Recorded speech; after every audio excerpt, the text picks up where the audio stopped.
No matter what stage of your career that you are in, whether you're at the top at a CEO or you're aspiring and climbing that ladder, we all need a push, we all need some fire, and we all need a coach. And that's what we're talking about today. Welcome back to the Get Overit Podcast. I am your host, Dr. Christopher Fasano. We are back with another episode and another great guest. But before we get into the interview, I just want to remind you to subscribe to your favorite pod player to get all of our new episodes of the Get Overit Podcast, Spotify, Apple Podcasts, wherever you listen to a podcast, you can find this show. Today, our guest is Shaun Mahoney. He is the CEO and founder of the Mahoney Performance Institute. Shaun, thank you so much. Welcome to the show. Awesome. Thank you for having me. All right. So, Shaun, let's start with MPI, the Mahoney Performance Institute. Tell us a little bit about the business, what you do there, and then I want to get back a little bit. I want to go back in time and talk about the progression and how you got to this business and this business model. Sure. We call it MPI, and really what our focus is on three things. We focus on with companies on their strategy, we focus on culture, and we focus on leadership development. We actually started out probably 10 or 12 years ago doing leadership development programs, and it was from that, I met a ton of CEOs over the years that put people through our programs, and before I knew it, they basically said, hey, do you think you could help me in some other areas like strategy, like culture? And so the way we look at it is that there's really three pieces or three areas that CEOs think about each and every day. Number one, do I have the right strategic direction? And so that's where we started to focus in on strategy. Number two, do we have a culture that'll support that growth, that growth strategy? And then lastly, do we have a team that can execute on that strategy? And so it was really from that I ended up built a consulting practice. And obviously with everything that's happened with COVID, now it's pushed us even in another direction, which is to say, okay, everyone doesn't want to do things face to face like they had always done it. Now they want to do some, is there a hybrid approach? And so we've really developed and moved our model towards something we call the manager's marketplace. And that's really where we're heading. And, really trying to create a central place where leaders and managers can go to get the tools, the templates, the resources, the access to training that they need in order to be successful. So, now, for people that aren't in this area that might be listening, we are in Albany, New York, in the capital region. Has your business, the brick and mortar, has your business always been up here since it started? We've had clients here and there, because my career, as we'll talk about, I think on some level, has been outside of our region as well. So, I had contacts in other regions. So, we've had clients down in Florida. We have client in Utah, a couple clients out in California. And so, I would say more recently we've made a real push to get outside of our region. I sort of viewed the Albany region as being really a great laboratory for us, where I could work with a lot of people, a lot of CEOs and executive teams that I knew, really find out what their needs and their challenges were, and then start to build the tools and the templates that you need in order to help them. Interesting, and I want to get to the progression, but it just brings up an interesting question to ask is, do you find that the locale, the location, the market of the business, I imagine when you're running a business, there are overlapping approaches and strategies. A lot of businesses, like you said, are going to have to focus on similar things. But the places that they're in, the different, locale, the geo, the market, it affects the strategy, I imagine, right? When we market into things, there's always geo. But like the strategic approach to a business, and now that you're able to have a sample size of businesses, not just in this area, does that really affect it? And obviously have to take into consideration the strategic plans. There's no question that the geography will have an impact on things. You find out that when you're working with companies out in California, particularly in the Silicon Valley area, they tend to be very progressive. They like to be on the progressive side of things. Social issues, things like this. Yeah, it becomes more important to them. We have a big client that we've had for a number of years down in Florida that's in the insurance business, and hurricanes go there all the time, and so as they're getting hit with hurricanes, they have to build a strategy around not just dealing with being in the insurance business, but in the geography that they serve. serve. So I think that's the challenges that you'll see in some of the businesses. And then there are certain businesses, if you go to New York City and you're in our business, there's a lot of private equity firms there. Right. And private equity, they have sort of a time frame that becomes more important to them. So I would argue that some of the geographies just bring different challenges and probably different concentrations of industry that I think really would maybe change strategy or change the way they're building culture. I mean, I know I've got a daughter out on the West Coast, and the talent. I mean, we think that it's tough to find great talent here now. Yeah. It is a talent competition. Each and every day that someone ups the ante, and so the whole idea of culture and the whole idea of how do you attract talent is just at a premium out there. So I think that and that impacts more the culture side, and then. If you're in any of the really big high growth areas, you're going to find CEOs coming to me or coming to us and saying, "Hey, listen, we've got people who last year were really good technicians, and we need them to lead a team of 25 people now. How do we get them up to speed quickly?" And so, ramping people up very quickly in fast growth companies is another challenge altogether. And some of that'll be based on geography. It'll be based on are you in a real high growth market, or are you in a slower growth market? So I think those are maybe some of the things that impact that.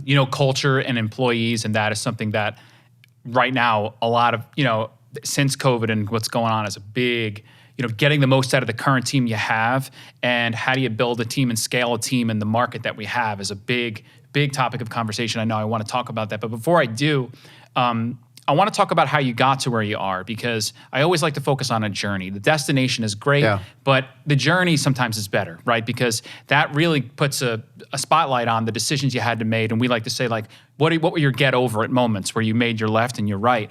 And I imagine in a consulting business, I assume the expertise that you've acquired was from doing it yourself, being in the trenches and really trying to get in there. So tell me a little bit about the progression of your career and sort of as the springboard to MPI. Yeah, sure. No, it's absolutely true. And I often tell my daughter, who she's now in her professional career. I have a son who's in a professional career. I've got 2 kids in college, so they're not too far removed. And and when they ask me what did I really do right from the beginning that I would recommend to anyone their age, is that I said, over time, take on as much responsibility as you can, whether or not you get a pay increase. The pay will come if you accomplish things, and if you accomplish great things, people will pay for it. And so worry less about pay and worry about. So don't chase the money, right? No, take on responsibility, because responsibility gives you the opportunity to accomplish things, and what people pay for is accomplishment. So that would be one lesson. I also shared with them, and then I'll get to the progression, but I always share with them, what I basically did is I traded up in role and down in size of company, with the idea being that, when you accomplish something at a certain level, now you go to a little bit smaller company. And when you go to that smaller company, they're willing to give you more responsibility and a bigger role. And so at a very young age, I was able to really move up through the ranks and, be the CEO of a business, a good sized business at a relatively young age. So I think that was probably something that I benefited from most. But in terms of my career progression, I actually grew up in the area here. I went to school at Fordham University down in New York City. Yep. I wanted to go to the biggest city in the world, and I wanted to be successful there. I took a job with now who is JP Morgan Chase. At the time, it was Chase. And I was in their corporate finance area, and I had a great opportunity to travel around the world working on a project team. And so your finance background, that's where your education was in? Background, yeah. Right. So finance background. And I really enjoyed it. And then I ended up moving into the corporate finance area, and I was working on deals. And I liked working on deals. They were, it was exciting, it was thrilling, et cetera. But I knew something was missing. I wasn't sure what it was. And then I got hired away by a company called Equifax. Okay. If you don't know who Equifax is, they know who you are. Yeah, exactly. Okay, they've got financial information on all of us. And I was able to work, in a couple of different roles there. One I really enjoyed was on the corporate development side, working on acquisitions, which was illogical for me coming, moving from Chase, and worked on acquisitions. And I was able to drive strategy there for them. So I got to work with the 34 different business units at the time that they had and work on their various strategies. And some were in early stage. I mean, so if you think about a big company like that, some of them are going to be very early stage, almost like a startup, a corporate sponsored startup, and some are going to be in very mature businesses, and you're actually looking at how do I harvest cash and maybe even sell it off over some period of time. So that gives you the breadth of that allows you to use a big toolbox for you to get in there. Absolutely. And so you're working with all these different organizations and you're getting to know, hey, wow, all things aren't created equal. Equifax has a lot of pieces to it. So anyway, I learned from a lot of people there, but the most important thing that happened to me, there were actually two things. My dad died while I was there, which was hard. He died at a very young age, but at the same time, just like you always hope, someone else walks in your life, and there was a guy there, a guy by the name of Dan Cole, who really became a mentor of mine. And he said, you're pretty good at this deal stuff, but I really think everything that we work on together relative to deals, you talk about culture, you talk about people, you're interested in that. I think you'd be good in general management. So I sort of put that on the back burner. I got hired away to be the CFO of a public company down in Dallas, and that was really exciting for me. Did you move to Dallas? I moved to Dallas. I moved with my family, but it was a turnaround. And really what I learned from that experience is turnarounds can be one of the most exciting, fast-paced learning experiences, because not only are you in trouble, but you also have to find answers quickly. And explain to the audience what a turnaround is if they're not really familiar with that means. So what a turnaround is typically you've got a company where their business model is what we'd call upside down. Financially, they're not performing. Generally, they're losing money, but most importantly, they're probably burning cash. And most companies that when they're in a position where you're burning cash or your business model is not successful, it's really hard to raise additional capital. Right. Because why am I going to throw more money into the thing? Why am I going to throw fire, good money after bad? So basically what happens in a turnaround is you have usually a defined time horizon and a limited amount of capital. It's not like you can say, hey, come work with us on this turnaround because I've got all this money I'm going to throw at you. You generally don't have a lot of that. So you've got to motivate people, and you've got to say, hey, we've got something that we're going to do here together that no one will ever take away from you. And what that is that we're going to transform a business, we're going to turn it around, we're going to take it from not only where it is today to break even, but then we're going to grow it. Okay, so it's the ultimate challenge in my mind in business. Okay. Now, is that considered a risk for you to take that position? Like, in other words, is that a standard thing? I don't want to use the word standard, but is it you said it's a public company? It was a public company. So like you're gonna jump in there and you're gonna try to right that ship. Now, is there a time that seems like a risky endeavor? Is it, or no? It's more this is what happens. So I would argue that there's two sides of a turnaround. One, yes, it's risky, but you got to think about where I was coming from. I was coming from Equifax, and I was trading down in size and trading up in responsibility to be the CFO. So that's another example of that. I see what you're saying. So while it was risky for your career, it wasn't. But if it turned out okay, then it was that's a home deal. run. So it's a big risk, high risk, high return. High reward. But here's the other thing that I'll tell you about turnaround. So this is one of what were 3 turnarounds I worked on, which was the basis for me gaining a lot of experience at a very young age in a real expedited time frame, is that the other benefit of a turnaround, a lot of people think, oh, turnarounds are tough. They are tough for the reasons I just mentioned. One of the benefits is that everyone knows in the organization that things have to change. And so they're more amenable to change. They're more willing to change. They've said, hey, listen, really what it comes down to, are they going to trust this team and they think they can be part of something special? Or is it that, I'm just taking career risk and, we're all running for the hills, And so to me, it's the ultimate leadership challenge, because you've got to not only tell people that we'll be all right, but you're going to tell people as to what we can create together and stick with me. And because you're coming into a situation where there are people that have been there and established. And they're hopefully empowering you. You're coming in, this guy, and they have to be able to trust you and say, okay, we're going to go with it. I mean, I imagine that in any leadership role, you have to feel empowered and you want to get everyone behind you. Absolutely. And I got to, like you're saying, in that situation, they're hoping you can turn it around, right? They're not rooting against you, I imagine, right? No, they're on your side, number one. But the biggest thing that you got to deal with is that they're scared. They're scared. The fear of the unknown. Right. It's not That makes like sense. it's not like, hey, we're up and away, and we're talking about how much we're going to grow next year. Right. We're talking about Are we going to be around? Are we going Right. to be around? And should I stick around for that? Knowing that if we are successful, it is something. To me, turnarounds it's the most rewarding thing, because when you're successful at turning around a business, it's like your confidence soars. Right. It's like, hey, if I can get through that, I can get through anything. Exactly. Right. And so it does so much for your career. It did so much for my career working on 3 successful turnarounds, because, really I sort of view it as, hey, no matter what you throw me into now, and that's why I went and started up my own business. Like, I said, I hey, can listen, handle that. I can do this. I mean, right. I don't know exactly what it's going to look like, but I can do it. Right. And so your confidence, the difference between a new manager and someone like me, for example, after having been through several of those, is that I have confidence. And so a lot of what we've built at MPI is the idea of what we want to do is we want to instill confidence in the leaders and the managers that we work with, whether it's confidence in developing their strategy, confidence in improving and scaling their culture, or confidence in terms of leading their team of people. And the only difference between them and me, people who have never really led people before, is I've been through that. I've been through these turnarounds, and I'm confident that we can figure it out. I'm telling you, there's nothing worse than a leader that is just non-confident in the situation, because and you know it. You know it. You see it. Because if I'm going to go to battle with someone, whether I'm going to win or lose, that's always on the table. But if the guy or the man or the woman who's leading us into that battle is confident and is reinforcing that and pushing that, I'm going in. Yeah. But if it's uncertain or they're not, why am I going to go in and take that risk? It really does matter. Yeah. Forget about the outcome. Yeah. But when you're in the battle, it really does matter, and confidence means a lot. Yeah.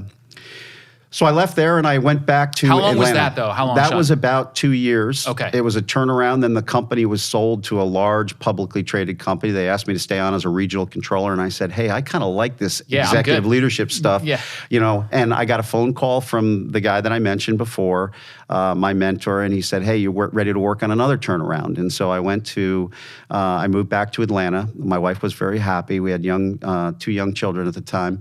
And honestly, I learned one of the greatest lessons that I've learned about leadership working on this turnaround. So it was in the home care space.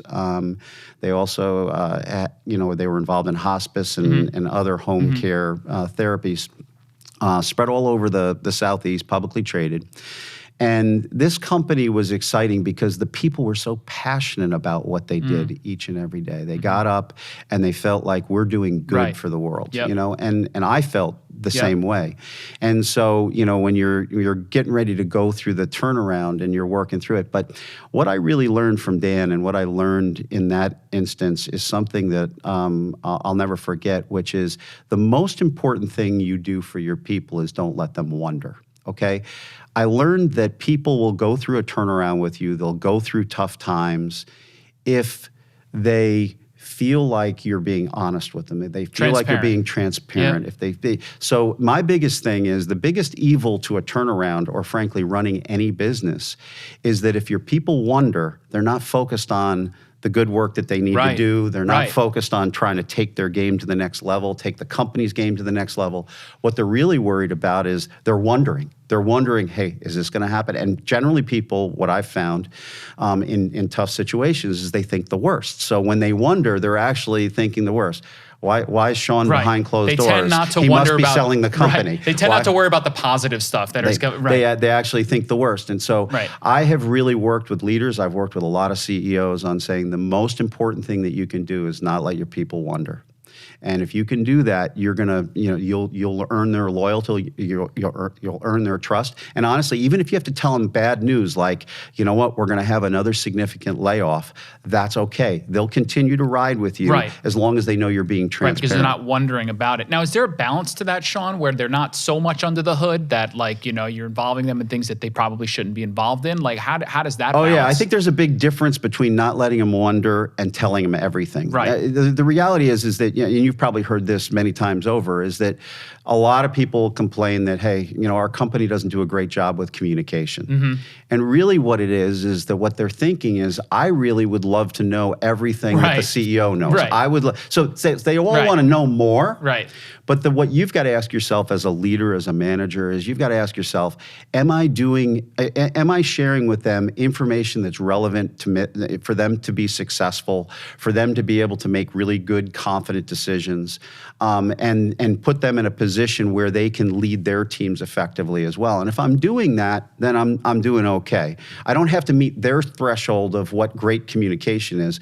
What I do need to do is make sure that they're not wondering about, are we going to be in business? Wondering about whether we're headed in the right direction, wondering whether we're going to win versus the competition, wondering whether I'm on the right. The X's and O's is not what they're involved in. So I think there is a fine line, Chris, to be honest. And I think that you can go overboard in terms of sharing, and you can spend a lot of time. But what we don't want people doing is being at the water cooler, talking about and speculating about, well, what's Shaun doing behind closed doors? What's he doing? Is he moving us in a different direction? No, I want to be right up front. Here's the good, here's the bad, and this is what we're doing about it. That's the most important thing, is that people can deal with bad news if they know that you have a game plan and they're clear on what the game plan is for getting it moving in the right direction. They're respected more too. They trust you. And I think that's really when you're going to get the most out of them. So down in Atlanta, you were there for how long then? I was there for 6 years. Okay.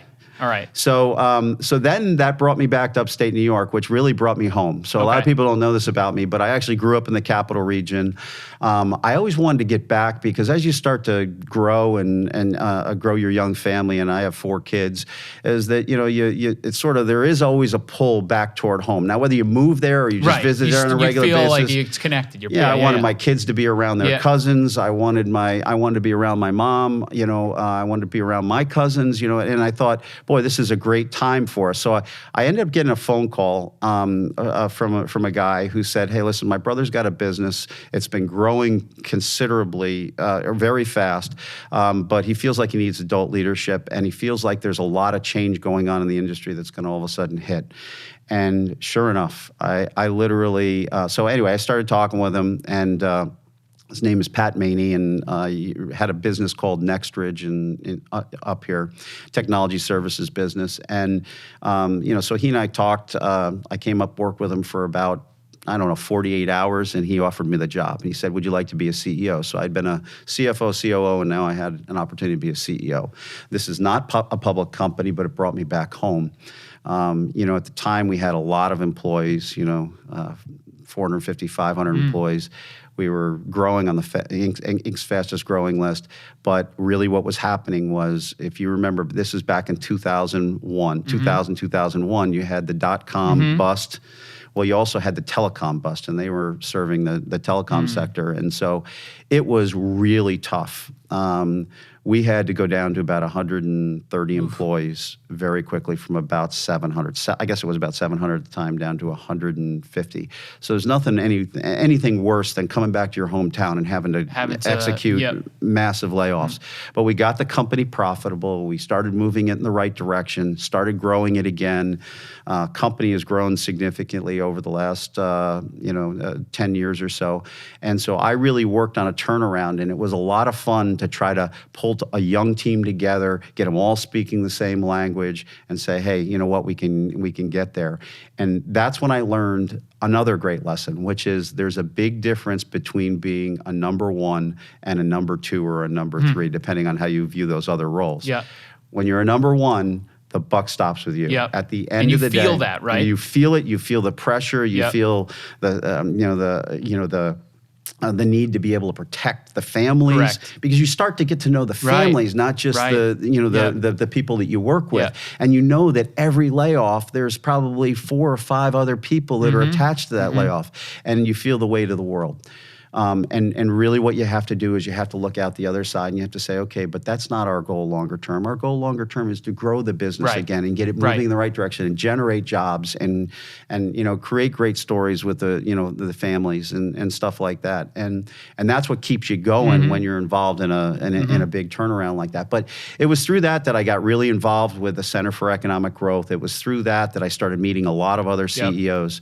And when I got to the point where I was, basically the business had been turned around, I talked to Pat, who was the majority owner, and I was the minority owner, and I said, I really want to create something special myself. He said, you really should do what you did with me with lots of other people. Right, exactly. And that's really how MPI that was the genesis was of born. MPI. And I thought to myself, my wife thought I was crazy because I had 2 kids that were on the verge of starting college. And what she's are you saying, doing? what are you doing? Go be a CEO of another business and, Right. keep it safe and Right. secure. And I said, you know what? I've turned businesses around. I've worked in some other great growth businesses. I'd like to try to do. I think that this is something that I have a passion for because I can help a lot of other CEOs and executive teams, and that's how we built the business. But to your previous point though about when you're the number one and that person, everyone wants to be there. Not everyone, but a lot of people want to get to that level, but they don't recognize that power comes with great responsibility. I feel like and then you get in that seat and you can no longer, like you said, look behind you and say, well, it's not my call. Right, and that I imagine there's a learning curve to that. No matter how much experience you have, right, it's a big jump, and it's got to take a toll on you. Yeah, and it's not always about I got to make the call. One of the the great areas of art that I've learned about leadership and management is you've got to figure out when is the time that you want to make the call. When is the time that you want to bring your executive team together and do something that's maybe more consensus driven, because it requires that it's going to take more than you to be able to drive. So even though you are that number one, you can't just do it by yourself. Yeah, so you've got to decide when do you make an autocratic call, and when do you other times that it's like, no, I need to involve a lot of people. I got to get their feedback. I want to get their buy-in, and I'm going to need it in this particular one. And I think that that's something that comes with experience, because I think all of us that move into that number one role, we feel like, oh, we're responsible for it. We've got to make the decision. It's up to us, and and we got to make a fast decision. And that's the other big lesson that I learned is that no, you don't always have to make fast decisions. You have to make, depending on the situation.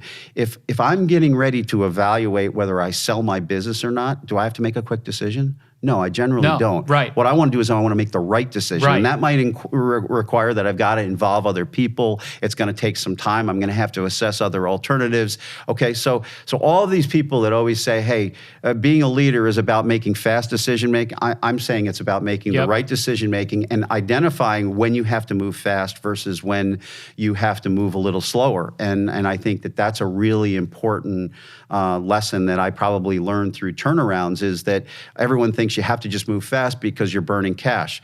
You know what? Generally, there's an element of moving swiftly, Yeah. but it's correctly that is in the end. It's correctly. If I'm betting the ranch, I better take the time that it takes to decide whether that's a decent bet or not. If I have to make a decision about what T-shirt we're going to wear at the corporate challenge, then I can probably make that pretty quickly. So it's just it really just depends. And I think that's what we try to teach a lot of the leaders that we work with, is that some of these things that maybe they've read or they've heard are not all of us, are not just absolute. I think there's situations that come into play, and that's where the judgment of a leader and ultimately the experience of a leader is what's required. A mentor of mine back in the day once told me that if you have a bunch of smart people in the room and that's all they are, they're just a bunch of smart people in the room. Yeah. But if you're not willing to listen to them and actually listen to their opinion, whether you agree with it or not, and you don't take that in and weigh it, you got nothing. And it really doesn't necessarily mean that everybody in the room, whatever they say, you're going to do. But I think it matters both ways. It matters to the people in the room, that they're in the room and they're given the ability. Tell me what you think. I'm genuinely interested and want to know what's on you, how you feel about this, and that it's not just an exercise, but you really are listening to them.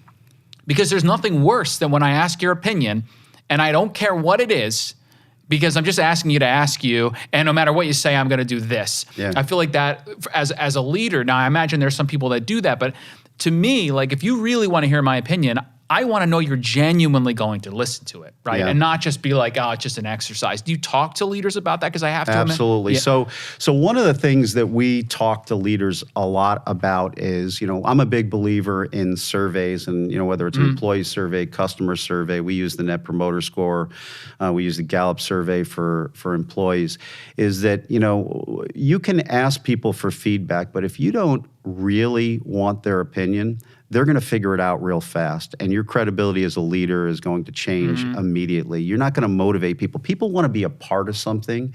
They want to feel like their voice is heard. Now, it's okay that if you give me your feedback on something, I say, hey, Chris, I hear what you're saying. Here's where I disagree, and you talk through it and ultimately make a decision that's contrary to that. Right.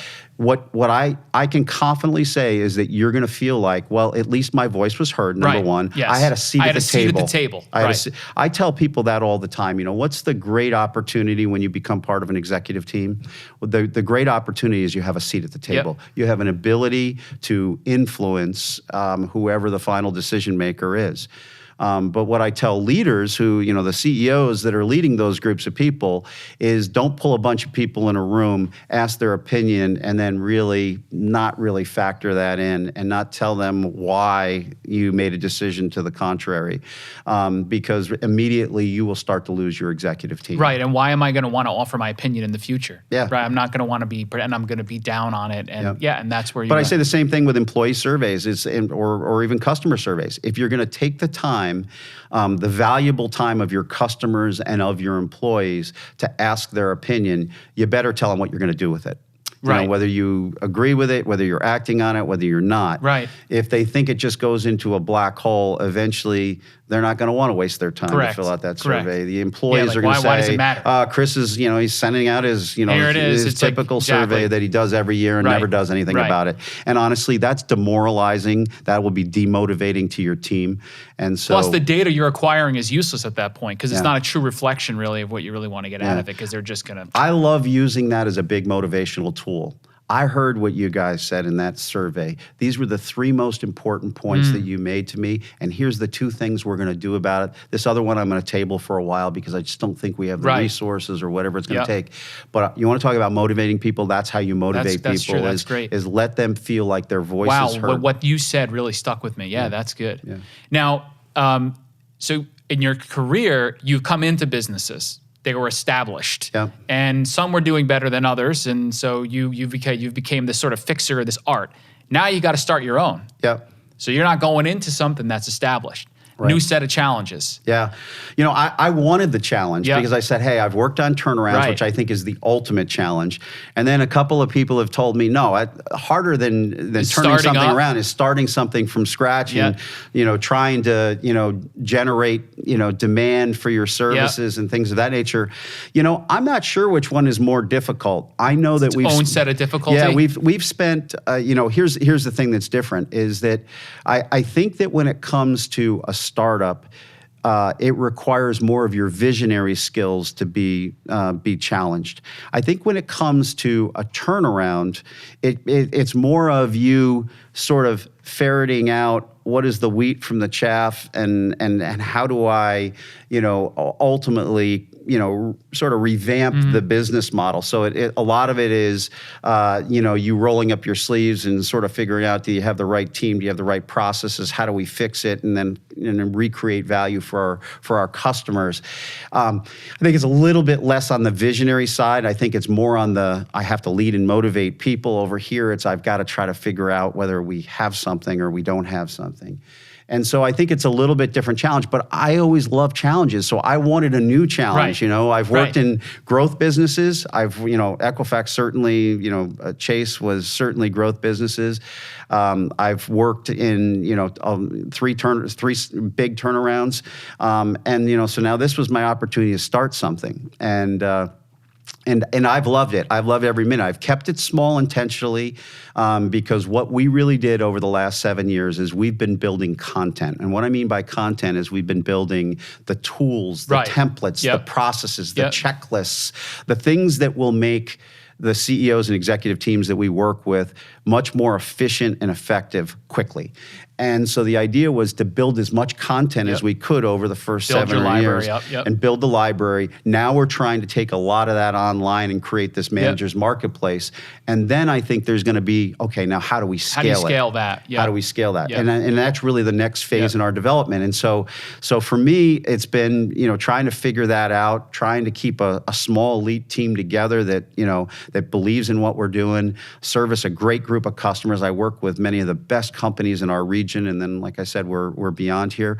But I learn from them every day. My job is never boring because every situation is different. Right. Every you have leader is these different. new things coming in. Yeah. Every business is different. Yep. Every leader is different. Yep. And so I never know when I walk in to work with one of my clients what we're really going to be working on that day. That is it's so exciting. Interesting because like I've never worked at an agency before.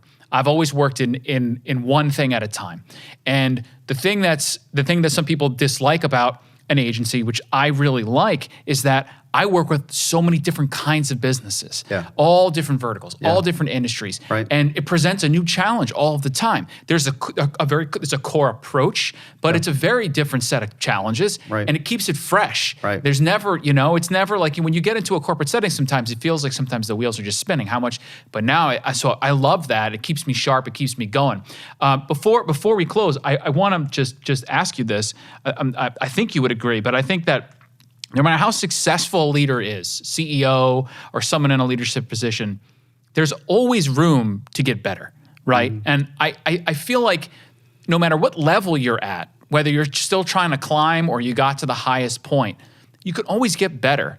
So is that a tenet you believe in, and do you push that? I mean, because I have to imagine that some people are making lots of money, they got all this big stuff. It doesn't mean that you should stop. And I feel like that happens a lot. So do you try to keep pushing people no matter what the level? Absolutely. So every year, with any of my coaching clients, so I coach a number of CEOs, and when I'm working with them, one of the biggest things that we try to focus on is what's next. What is next for you? A combination of personal and professional. And part of the reason why you do it is when you do get to be successful, and I've seen this with you can get complacent. Yeah. And honestly, you can get to a point where I've actually seen it where they're unhappy. With all their success, they're unhappy. And it's because we all need some purpose. We need something that we're going to drive toward next. It could be something on the personal front. You know what? I've always had a good relationship with my daughter, you could say, and I have a great relationship with both my daughters. But, it's like, no, this year what I'm going to do more than anything is I'm going to focus on building even a stronger relationship with my daughter or my brother. I've known my brother for years. We're very close, but we've sort of drifted a little bit. I want to do that. That could be on the personal side. On the professional side, it's like, you know what? I've always been really, really good at managing a good operation, but I haven't really grown my business like I've always wanted to. I've never really been able to figure out how to create wealth for my key employees. I really want to work on that this year. There's always things that you can work to take your business to the next level. There might even be a new segment that you want to, there's a new customer segment that I want to serve that I've never been after before. And honestly, I'd like to do, a lot more business. A couple of years ago, I started down that path because I'm thinking, you know what? I started out in private equity. Private equity has 50 or 60 companies in every one of their portfolios. They all want to grow them, and they want to grow them in a short period of time.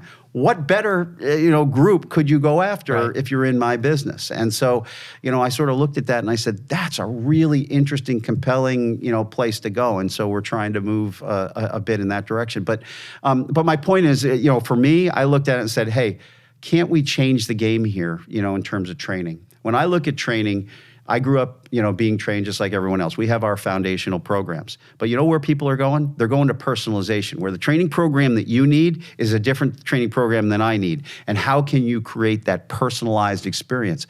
I'm all geeked up chasing that. And so, I think that every business leader has to be thinking about, okay, how do I stay relevant? How do I continue to move my business toward relevance and prosperity? Because honestly, your people are counting on it. Yeah, they are. They're counting. People are listening to this.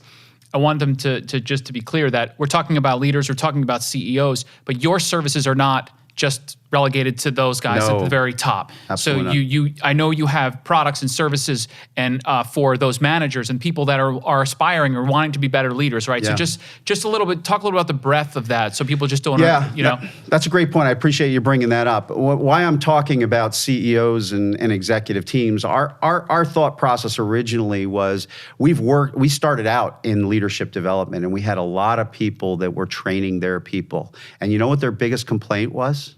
Their biggest complaint was, is there any way you can do this with our executive teams? Because we agree, we want to grow. We want the business to move in this direction. We think this is good leadership, but they're not exhibiting good leadership. Right. And so what we've tried to do is we have all of our core programs that cater to all the way from people who are really new to the workforce. We call that our personal leadership program. And then we have people who are first-time leaders or managing their first team of people. We call that our team leadership program. And then we have our organizational leadership, which is really for executives. But we've been trying to squeeze in both directions and say, you know what, we're not going to be successful at helping you move the needle in your organization by you just training your various members of your team. It's like you need a whole approach. We look at CEOs. We call it an ideal CEO. You're an ideal CEO for us if, number one, you want to grow. Not just want to grow, but you're committed to growth. You have made decisions, you've made investments that are going to really demonstrate that you want to grow. Number two, you don't think you have all the answers. And number three, you're committed to developing all of your team, including the executives, and really trying to take their game to the next level. To your point you made earlier, which is we all need to be aspiring to be better. Correct. Your people are counting on you to be better, so you need to expect that of your executive team as well. And so we've tried to create a whole family of programs that really flow through the whole organization. I would argue strategy. A lot of people think strategy should be relegated to the executives. I think that's baloney. I honestly believe that what about your high potentials that are out there? What about other people that are servicing the customers or close to the customers? You probably want them involved in the strategy process. They might not be involved in the final strategy, the final decisions related to strategy, but boy, their perspective is a lot closer to the client than maybe some of the people that are sitting in the ivory tower.